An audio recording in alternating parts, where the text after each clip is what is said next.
Saludos amigos y amigas que nos están escuchando. Les doy la bienvenida al programa La Biblia Cotidiana. Mi nombre es Hugo García y hoy vamos a hablar sobre el tema de cómo cargar tu cruz. Es un tema para todo el que quiere ser un verdadero discípulo de Jesucristo, ya que Él dejó claro que el que quiera venir en pos de Él debe negarse a sí mismo, tomar su cruz cada día y seguirlo. Estos son los elementos de esta presentación. Después de una breve introducción, usando el pasaje del Evangelio de San Lucas, capítulo 23, versos 32 al 43, vamos a meditar sobre los siguientes temas. Uno a la derecha y otro a la izquierda. Padre, perdónalos porque no saben lo que hacen. Sálvate a ti mismo. Este es el rey de los judíos. Pero este nada malo ha hecho. Acuérdate de mí cuando vengas en tu reino. Hoy estarás conmigo en el paraíso.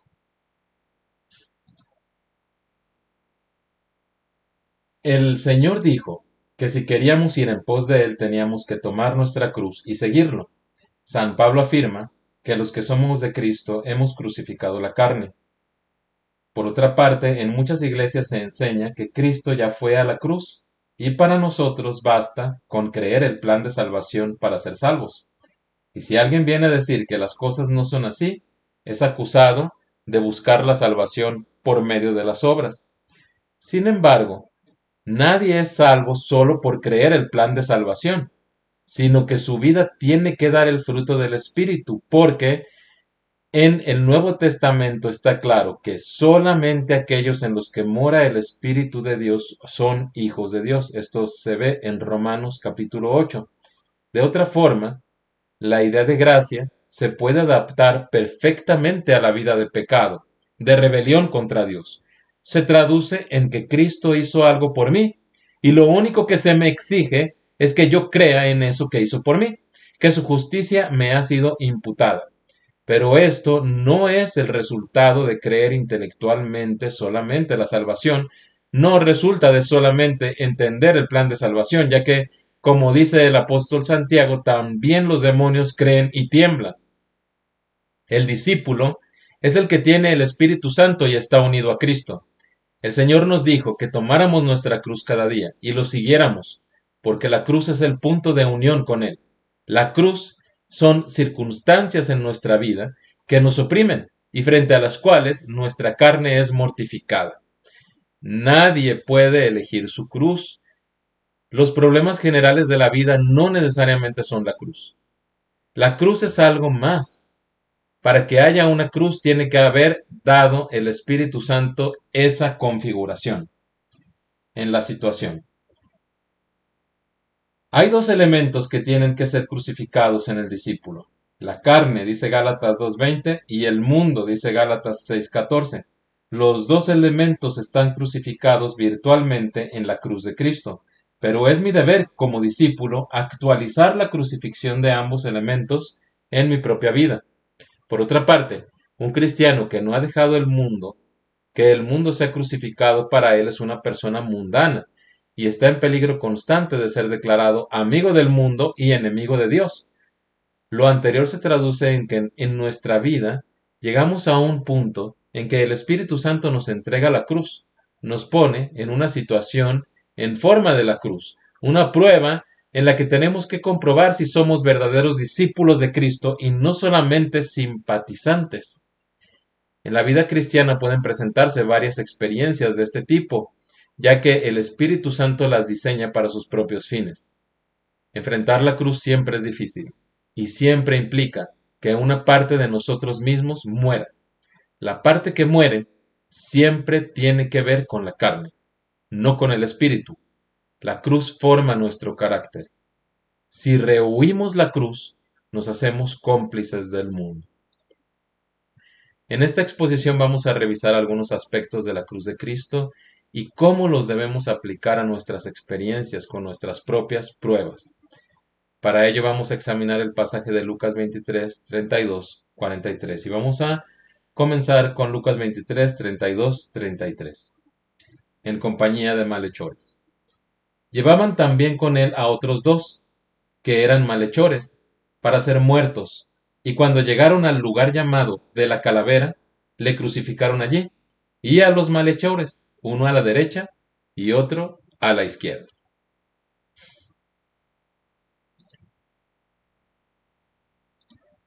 En compañía de malhechores. La cruz nos pone donde no queremos estar y en compañía de personas con las que no queremos estar. La cruz nos lleva a lo que para el mundo es una distorsión de la realidad. Estamos en compañía de personas con las que no nos corresponde estar.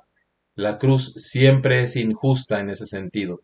A través de ella parecemos maleantes, ladrones, gente antisocial, irresponsables, parias, hacedores de injusticia, merecedores del castigo. La cruz incita el odio del mundo sobre nosotros, no la compasión. Por eso sus amigos criticaban tanto a Job.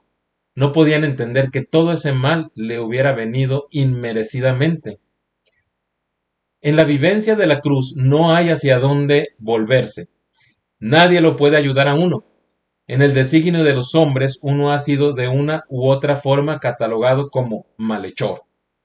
Uno ya no está en comunión con el mundo. No está en una situación afín al mundo, sino en una situación de rechazo. Una característica de la crucifixión del cristiano es que nadie quiere identificarse con él. Es abandonado, despreciado, aislado. No se le considera una persona normal, una persona exitosa, una persona de mundo.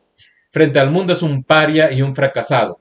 No importan los logros mundanos que haya tenido. Todo será olvidado cuando uno se enfrenta cara a cara con su cruz y la acepta. Entonces aquí podemos ver que tomar nuestra cruz puede significar que nuestro estatus ya no cuenta para el mundo. Si realmente estamos crucificados con Cristo, estamos en compañía de malhechores, de parias, de rebeldes. El mundo menea la cabeza ante nosotros cuando nos ve crucificados. La necesidad del perdón. Lucas 23:34. Y Jesús decía, Padre, perdónalos porque no saben lo que hacen. Y repartieron entre sí sus vestidos, echando suertes. Lo primero que tenemos que aprender cuando estamos crucificados en este sentido, cuando estamos en esa prueba, en ese horno de fuego, es a perdonar a las personas que directa o indirectamente nos pusieron ahí. Pues esas personas no saben en realidad el significado de lo que ellas mismas provocaron o ayudaron a hacer. A veces, la cruz en la que estamos, el horno de fuego en el que estamos, no es culpa de una persona, o nada tienen que ver las personas directamente, pero muchas veces hay quien por lo menos podía habernos evitado una situación tan difícil, pero nos abandonó esa persona o esas personas, así como los discípulos abandonaron al Señor. A veces el mal nos está viniendo de otras gentes, que sin saber lo que están haciendo están poniendo los clavos de nuestra cruz. Entonces viene sobre nosotros la tentación del rencor, del enojo, de la indignación, de buscar venganza, incluso. A todo eso tenemos que renunciar. ¿Para qué? Para que la experiencia de la cruz tenga su efecto completo en nosotros. Tenemos que saber perdonar a esas personas que nos están crucificando, llevándonos a una situación que nos parece insoportable. Tenemos que perdonarlas en el nombre de Cristo, decir, Padre, perdónalos porque no saben lo que hacen, porque realmente no lo saben. No es que a veces no es que haya personas que causaron nuestra crucifixión, pero sentimos que ponen los clavos en ella con sus burlas o comentarios. La única opción del discípulo es el perdón. Y el argumento para perdonar es que las personas que nos han dañado, que nos han puesto en la cruz, realmente no sabían lo que estaban haciendo. Y si no perdonamos, no tenemos la cruz de Cristo. La tentación de bajar de la cruz. Y el pueblo estaba mirando, y aún los gobernantes se burlaban de él, diciendo, a otro salvó, sálvese a sí mismo, si este es el Cristo, el escogido de Dios. Los soldados también le escarnecían, acercándose y presentándole vinagre y diciendo, si tú eres el rey de los judíos, sálvate a ti mismo. Lucas 23, 35, 37. Estando uno en la cruz, en la prueba de fuego de sufrimiento, somos un espectáculo para el mundo, y el mundo saca sus propias conclusiones. Empieza a excitarnos. Sálvate a ti mismo. El mundo considera nuestra crucifixión una prueba de que somos un fraude porque no podemos usar nuestra iniciativa para salvarnos. ¿Es posible salvarse a sí mismo de la cruz? Por supuesto. Nuestro Salvador dejó claro que Él tenía el poder para convocar 12 legiones de ángeles para que lo ayudaran. Pero eso hubiera sido desobedecer los designios del Padre. Así también nosotros podemos salvarnos, o al menos intentar hacerlo. En nuestra crucifixión casi siempre hay una vía de escape mundana, pero es una vía falsa. Sin embargo, la vía es evidente para todos los espectadores y empieza a incitar las burlas. Sálvate a ti mismo, no seas ridículo, no seas fanático. No puede ser que Dios quiera esto para ti. Dios no hace así las cosas. El hombre natural no puede comprender al hombre crucificado en Cristo. ¿Por qué? ¿Por qué soporta eso? ¿Por qué no se salva a sí mismo? Pero la mayor incomodidad que tiene el hombre natural no proviene del desafío del crucificado al sentido común, sino de la intuición que el hombre natural tiene de que el que vive y carga su propia cruz condena en ella al mundo y sus formas de actuar independientes de Dios. La crucifixión es total dependencia y abandono al control de Dios. Nosotros estamos crucificados, inmovilizados, no porque no podamos hacer algo, sino porque hemos decidido obedecer hasta el fin. El diablo y el mundo nos dirán, tú no tienes que sufrir esto. Sin embargo, la persona crucificada sabe que la cruz le vino de Dios y que intentar terminarla por uno mismo es claudicar, abandonar el campo de batalla. La cruz debe uno cargarla hasta el fin. La cruz es el juicio contra la carne y solamente el que crucifica la carne vence al pecado. Si la gente nos está gritando que nos salvemos a nosotros mismos, entonces verdaderamente estamos cargando la cruz de Cristo. El nombramiento. Había también sobre él un título escrito con letras griegas, latinas y hebreas. Este es el Rey de los judíos. Lucas 23, 38. La cruz responde a los planes de Dios para nosotros. El plan de Dios era, efectivamente, que Cristo fuera el Rey de los judíos, el heredero de David. Y lo es, y lo será, pues tras su resurrección, Él es Rey de toda la creación. Pero en ese momento la ironía fue terrible. Esto nos enseña que la cruz va a aparecer exactamente la negación de lo que Dios nos prometió que haría. En la cruz Dios parece haber sido completamente derrotado y nosotros junto con Él. Sin embargo, el objetivo, la inscripción, siguen ahí. Cristo fue nombrado Rey en la cruz, en el lugar más insospechado, pero todos pudieron leer ese nombramiento. Y eso nos enseña que es precisamente en la cruz donde somos designados y establecidos por el Señor. La cruz es el campo de batalla. La verdadera victoria de Satanás no está en destruirnos en la cruz, sino en hacernos huir de ella. Ese es el objetivo que Satanás busca, hacernos huir de la cruz. Una gran ironía de la vida cristiana moderna es que el cristiano promedio huye de la cruz cuando el Espíritu Santo se la presenta en las circunstancias de la vida. Llevar la cruz es llevar la vergüenza, la corona de espinas. Sin embargo, en la cruz se confirman los designios y nombramientos de Dios. Si el Señor hubiera evitado la cruz, hubiera podido ser rey conforme al mundo. Así también, muchos ministros ministran para Dios conforme al mundo. Pero si ministras conforme al mundo, en realidad no ministras para Dios, ministras para el mundo. Nuestra cruz se va a ver como todo lo opuesto a la promesa de Dios o a la visión que Dios nos dio. Pero esto es porque Dios tiene que destruir para rehacer. Tenemos que morir para nacer de nuevo. Dios no parte de lo que somos, porque nuestra situación es irremediable como pecadores que somos, y si vamos a ser sus ministros, tenemos que dejar que nuestra carne sea crucificada. De lo contrario, seremos inútiles para el reino. Pero si nuestra carne ha sido crucificada, el Espíritu vive a causa de la justicia, como dice Romanos 8:10. Si hemos crucificado la carne, es el Espíritu y no nosotros el que hace las obras. La confesión. Y uno de los malhechores que estaban colgados le injuriaba diciendo: Si tú eres el Cristo, sálvate a ti mismo y a nosotros. Respondiendo el otro, le reprendió diciendo: ¿Ni aún temes tú a Dios estando en la misma condenación? Nosotros, a la verdad, justamente padecemos, porque recibimos lo que merecieron nuestros hechos, mas éste ningún mal hizo. Lucas 23, 39 al 41. Dos ladrones, pero sus actitudes son completamente diferentes. Los dos están crucificados junto al Señor.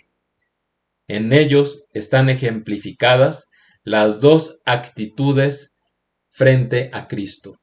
El primero comienza con un discurso semejante al de Satanás, queriendo poner a prueba al Señor.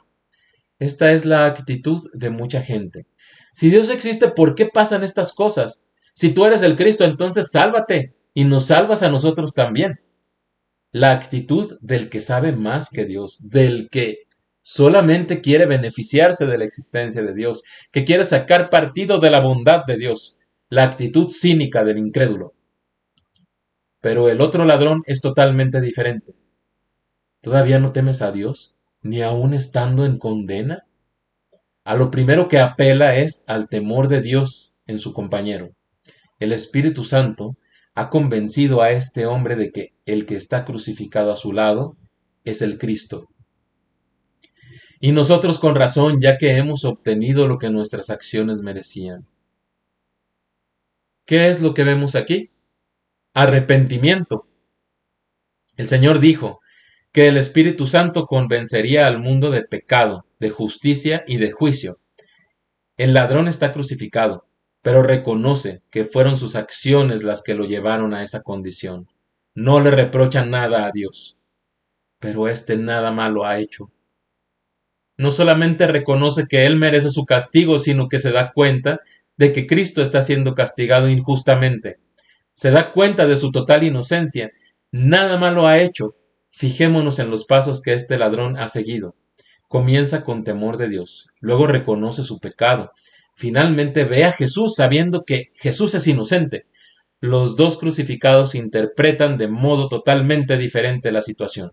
El primero todavía está pensando en cómo explotar la situación para su propio provecho. El otro acepta la condena sobre sí mismo, se sabe culpable. Esta es la conciencia que tenemos que tener siempre como discípulos. En mi carne no mora el bien. La oración. Y dijo a Jesús: Acuérdate de mí cuando vengas en tu reino. Lucas 23, 42. Entonces el ladrón hace una breve oración. Acuérdate de mí. Cuando vengas en tu reino, acuérdate de mí. ¿Qué quiere decir esto?